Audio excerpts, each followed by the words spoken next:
Hi అండి అందరికీ welcome to me and my kitchen. So ఇవాళ మనం చేసుకునేది the perfect non sticky bhindi fry with small tips. So watch till the end.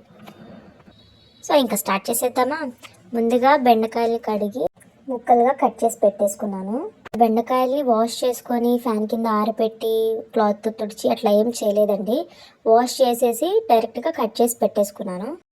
కడాయి పెట్టుకొని దాంట్లో 2 to 3 table spoons of oil అయితే సరిపోతుంది. దాంట్లో మనం రెగ్యులర్గా యూస్ చేసే పోపు, ఒక ఆనియన్, 2 గ్రీన్ చిల్లీస్ కట్ చేసి అట్లా వేసేసుకున్నాను. ఆనియన్స్ డీప్ ఫ్రై అవసరం లేదండి, కొంచెం ఫ్రై అయితే చాలు. తర్వాత మనం కట్ చేసి పెట్టుకున్న బెండకాయ ముక్కల్ని వేసేసుకొని మొత్తం కలిసేలా ఒకసారి మిక్స్ చేసుకొని లిడ్ పెట్టేయకుండా అలా 10 minutes వదిలేయండి లో ఫ్లేమ్లోనే. మనం మాటికి దాన్ని ఫ్రై చేయాల్సిన అవసరం లేదు.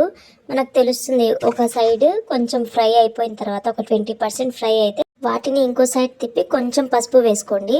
తర్వాత మధ్యలో ఫ్రై చేసుకుంటూ ఒక 30 to 40% ఫ్రై అయిన తర్వాత కరివేపాకు వేసుకోవాలి. కరివేపాకు చాలా మంది పోపులో వేసుకుంటారు, కానీ అలా వేసుకుంటే ఫ్లేవర్ అట్లా తెలియదు అనమాట. మిడిల్లో కానీ లేదా లాస్ట్లో కానీ వేసుకుంటే కరివేపాకు ఫ్లేవర్ బాగా తెలుస్తుంది. 60 to 70% ఫ్రై అయిన తర్వాత సాల్ట్ వేసుకోండి.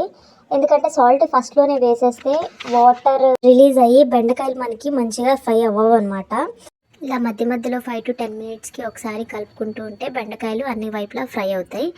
ఇలా 90% ఫ్రై అయిన బెండకాయల్లో రుచికి తగ్గట్టుగా కారం వేసుకొని ఒక్కసారి మొత్తం కలిపేసి ఒక 5 minutes ఉంచి కొత్తిమీరతో గార్నిష్ చేసేసుకుంటే మన perfect non sticky bhindi fry ready అయిపోతుంది. మీకు ఈ వీడియో నచ్చినట్టయితే నా ఛానల్ని లైక్, షేర్, సబ్స్క్రైబ్ చేసుకోండి. ఓకేనా? Bye bye.